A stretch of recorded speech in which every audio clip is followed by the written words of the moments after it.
let us talk about the chief support, the co-main event, because it is one of those that reminds me of, it reminds me to a degree.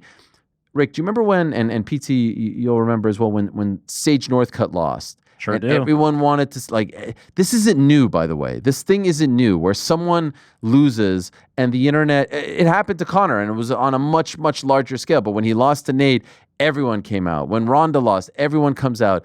People are just foaming at the mouth to see that hype train get derailed. And let's be honest, Bo, very confident.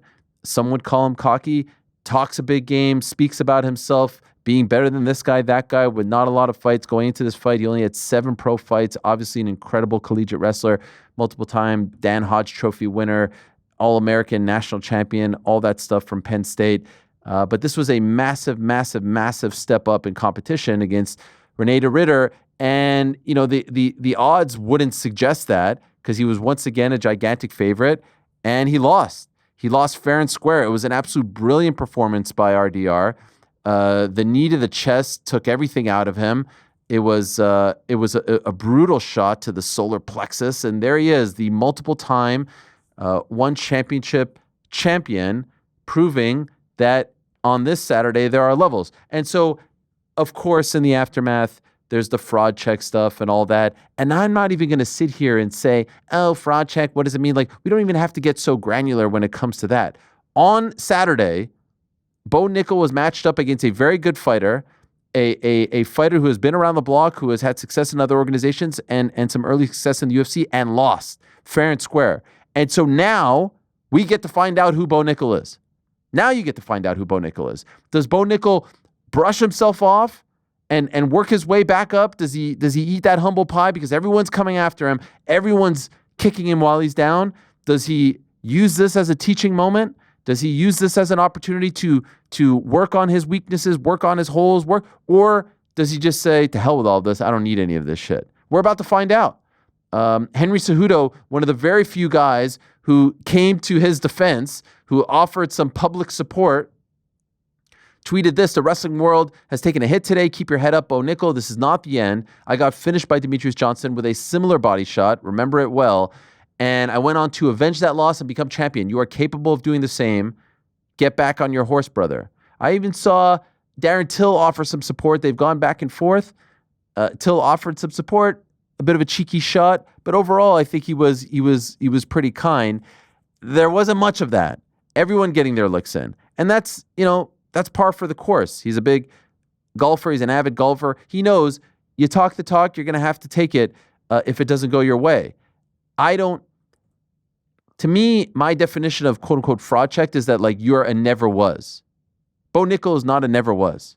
Bo Nickal is going to be someone. That was just his 8th pro fight. He is going to be a player. He is going to be a force if he wants to be. If he wants to be. There was once a time very early in McGregor's career that he lost. And look how he built himself back up. Like, people lose fights. They sometimes don't lose in co-main events on UFC, on ESPN, and with all that attention. But he has a lot of work to do. I'd love for him to be a little more active. Now you got to take a step back. We were all waiting for the step forward, the step up in competition, and it was not his night. He lost to the better fighter on the night.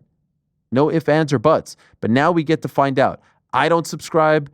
You could say whatever you want. You could say fraud check. You could say he's a bum. He's a hype train, this or that. To me, my definition of fraud check, the way people use it, is you are not worthy of the attention that you receive. Bo Nickal was worthy and is worthy. Now we're going to find out. We're going to find out who he is and what he's made of. And maybe this is the breaking point. Maybe this is the point in which he doesn't come back from. Maybe he'll never return from this. I have a sneaking suspicion that a guy who was that successful on the grandest of stages in collegiate athletics is going to be very successful. He is going to bounce back. And I will also say this. I think some people, they get their jollies when they think that, a UFC hype train gets derailed. I have to defend the UFC on this one. I don't think they rammed Bo Nickal down our throats. I don't think they put the cart before the horse with Bo Nickal. I don't think they were putting him, in main events when he didn't deserve to be in main events. In fact, top of my head, he hasn't main evented a single card for them. Not even like a bullshit Apex card. Are they putting him on pay-per-views, showcase fights? Absolutely. This wasn't one. Had to fight twice on Contender before he made it to so fights. like this wasn't like, again, I think some people get off on the fact when it's like, hey, the UFC's pet project or the UFC's boy lost. And there have certainly been, like, they felt that way with Sean O'Malley. It blew up in your face. This wasn't one of those. This was a 7-0 guy losing to a much more experienced fighter. And I personally think he'll be back. Will I be proven wrong? Only time will tell. But I don't think this is the end of Bo Nickal. What do you think, Rick? I think this was Bo Nickal's 8th fight. Not UFC fight, 8th fight. And he's in there with a guy who has much more experience, who's good. I did not think that Bo Nickal would lose this fight. I was very confident that Bo Nickal would win this fight. But we're going to learn about Bo Nickal. I think my concern about his future is not whether I think Bo Nickal can be a good fighter, because Bo Nickal is such a decorated wrestler. He could win fights just on that alone. But I'm concerned about some of the growth and mixing it all together and those things.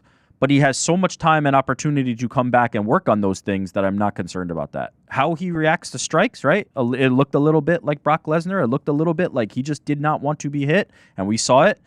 Those are the things that I'm concerned about. But those are also the obvious things that if you're Bo Nickal, you can go back and work on. Those are the things that you need to fix if you want to be a top-tier mixed martial artist.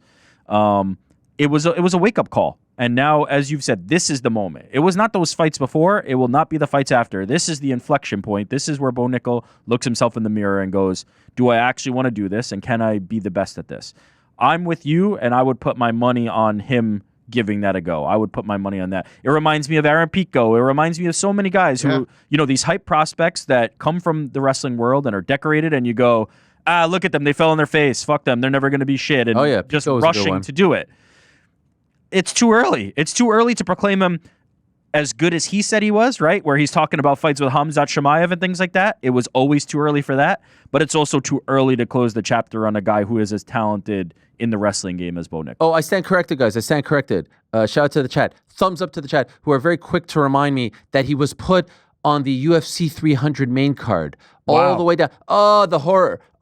Hey, guys, just to let you know, Jamal fucking Hill headlined UFC 300. Miss me with this thing that it was such a big deal that he was above Yuri and Alex. Guess what? More people saw Yuri and Alex. Oh, they put him against Cody Brundage in the 5th fight on the main card. Who gives a fuck? They didn't put him in the co-main or the main. In fact, I don't think he's ever been in the co-main of main or of a pay-per-view. Like, this nitpicking of where they placed him on the card, so quick to jump on this. You're all just exposing yourself. As Rick just said, this has happened time and time again, and it won't be the last time. You get a guy, you see the look, you see the way he builds himself up, you see the way he talks. Yeah, of course, he talked a big game, and he's going to have to deal with those repercussions.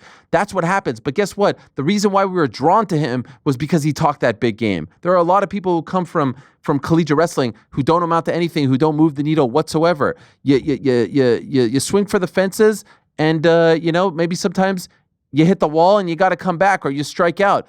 But you're saying you're not going to watch his next fight? That's what this whole thing is. This is prize fighting. You're not interested in seeing how he builds himself up.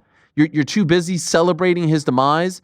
You're too busy celebrating the fact that he lost to a really good fighter. Don't be disrespectful to RDR and to all the media who is saying this as well. Where were you guys going out on a limb saying RDR is going to smoke him? I didn't see any of you say that. I didn't even make a pick, so I'm like, this is not me trying to like back anything up. But come on. I do think we have to zoom out for a second to just be like, Bo Nickal is in the position he's in because of what he's done previously, right? It's not that Bo Nickal was like just some random schmuck in a line that they go, oh, we're going to take this guy and rocket him to the top because he's a friend of some XYZ person, or it's nepotism, whatever.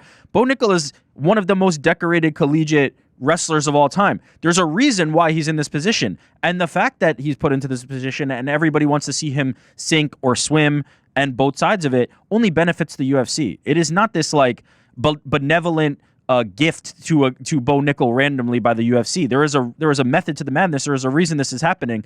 We look at Paddy Pimblett. People can't wait for this man to fall on his face. People can't wait for this guy to falter even a tiny little bit. And it propels him into bigger and bigger heights in the same way that it did Bo Nickal. This is not some like secret Bo Nickal agenda or strategy. This is just the fight game. Also, I'd say it's Go ahead, it's a Victor. casual take to say that he's been fraud checked. Like anyone who's watching MMA knows how good RDR is. He's only lost to a heavyweight that lots of people thought would make a lot of noise if he was to compete at heavyweight in the UFC, Anatoly Malakin. He's a savage. And I guess, look, in his first two fights, we were probably saying, I thought we'd see more of RDR. His first fight, let's say, because he did do a good job against Kevin Holland. But this is how dynamic this guy is. He's a savage. Look at this game plan, like coming with shots straight up the middle against a guy who is going to try and take you down. I thought he was absolutely brilliant. And look, he's a really interesting addition to the UFC middleweight ranking. I think a lot of people would have said this guy was going to have a big impact on this division when he came across from one. I know he had a fight in UAE or something before that. But to say like this is a fraud check when he's fighting RDR is a casual take, honestly. I will say, in defense of the people saying fraud check, I don't know if it's as much as the opponent as it is the way that he went out. The second round where, like, to Rick's point, like, it just looked like he had no desire to be hit in the face at all. He didn't want any part of that fight, and once the fire started burning, he wanted out as soon as possible. I think the performance is why people are saying it more. If he had gone in a 3-round war with RDR and it was a 29-28 or a very close fight and like he was impressive throughout, I don't think as many people would have been saying that. I think it was the way that the performance went. And to your point, Ariel, I actually think you say, like, you're not going to watch his next fight. I actually think his next fight might be his most watched fight because people want to really find out. I am the most intrigued in this next one because, to be totally honest, I think I overrated where Bo Nickal was at and underrated where RDR was at. And I really want to see, like, if Bo Nickal has it, if he can get in that dogfight, if he can use his wrestling, can transfer to MMA, if he really does have a future at the championship level of this sport. Because after Saturday, I definitely have some questions around it. Some very honest stuff from his head coach, Mike Brown, on Instagram saying, was a tough weekend, but maybe one that was needed. Things have been moving fast for Bo Nickal, and to this point, he has been able to make things happen and secure 6 finishes and 7 victories with the limited experience that he has. Bo has all the attributes that you want if your goal is to become a world champion in mixed martial arts. He has athleticism, a strong, confident mindset, a great family support system, and he started combat sports, specifically wrestling, at a very young age. These are all the boxes that you want to check when developing an elite MMA fighter. But the one thing Bo doesn't have is live fighting cage time. And for this, there is no substitution. MMA fight experience is crucial, and actual time in the cage is extremely important. As a team, we had our concerns about moving so fast, and we realized the dangers of fighting such high-level opponents so early. But Bo is a unique athlete, and the UFC has him on a fast track. This past weekend, Bo's lack of experience showed. His wrestling and athleticism wasn't enough to overcome what was in front of him. Reinier de Ridder is now 20-2, was a multi-time 2-division world champion in ONE FC, a very reputable organization. Props to him for coming with a strong game plan and executing what was needed. This is the fight game, and it's cliche, but this is where we learn. This is where we make changes and where we make the biggest gains. I'm confident that this is going to fuel Bo, and it will help him direct his focus to another level. To all the critics dogpiling, remember, Bo is nothing more than a man in an arena trying to support himself and his family. I love that from Mike, not backing down and saying that he has a lot of work to do, and now we're going to find out. Now we're going to find out who he is. He at the end there, he put it perfectly. The people piling on. You mentioned McGregor losing to Diaz and everything like that. Ronda Rousey losing. Like when I got on Twitter yesterday morning, sitting at the airport, every single tweet I saw was just people shitting on Bo, left, right, and center. Like he was really getting a taste of the MMA world on Sunday morning. He slipped very early in his wrestling career and turned that into a positive and ended up having a legendary wrestling career. Again, no real dog in the race. Obviously, love having him on the show, love talking to him, but taking nothing away from RDR. I think RDR is brilliant, and what a great signing he was for the UFC. And after, remember RDR's first fight? People were kind of like, meh, you remember that? The Mearshart one? Kind of? People were shitting on him. MMA fans are fickle as hell. Like, the story is not done being written for Bo Nickal. Yeah, now he's being celebrated. I think that plays into it a bit, too. Because of that first performance, like, granted, he was really good against Kevin Holland, but the reaction to RDR in his first fight was so bad, I feel like it's some kind of hangover into this fight, too, We do have to acknowledge, though, like, Bo Nickal is a wrestler and one of the best wrestlers. And he's spending a lot of time on the feet with guys who he's not going to be better than. That's just a reality. Like at the level that he is now fighting at in the UFC, he's not going to have...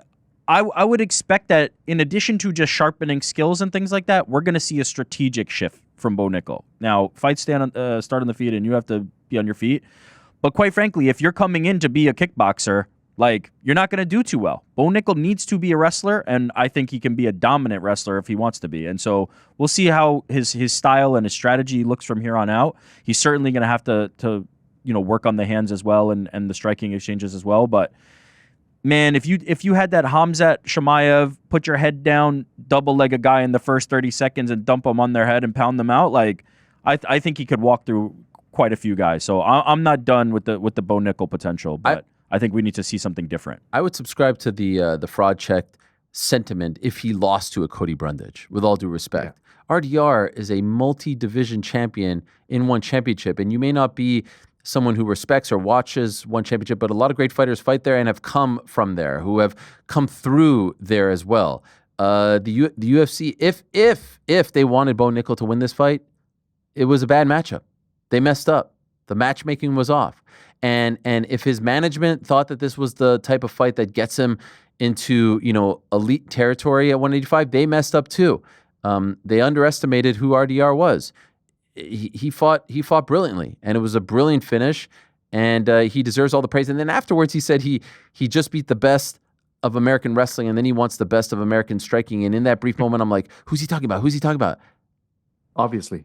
Sean Strickland. What? I was like, what? I mean, I like it. Listen, is he the best American striker at middleweight? I don't know. I mean, it didn't quite hit the way I thought. I like the matchup. I'm okay with it. I think we all kind of like the idea of Izzy fighting Strickland again. Yes. But if that doesn't happen, I like the matchup. I'm okay with it. I just wasn't expecting it. I mean, look, you got Jared Cannonier out there. You got I feel like as far as American middleweights, yeah, you got Brendan Allen out there. There aren't a ton of choices. I think the name came first to his head, and then he tried to figure out how to tie it. I don't think it was... He's probably not getting that fight also. Yeah. Why? You don't think? Yeah, I just don't think so. Sean Strickland's currently number 2. RDR is... Well, he's 13, but he's going to move up.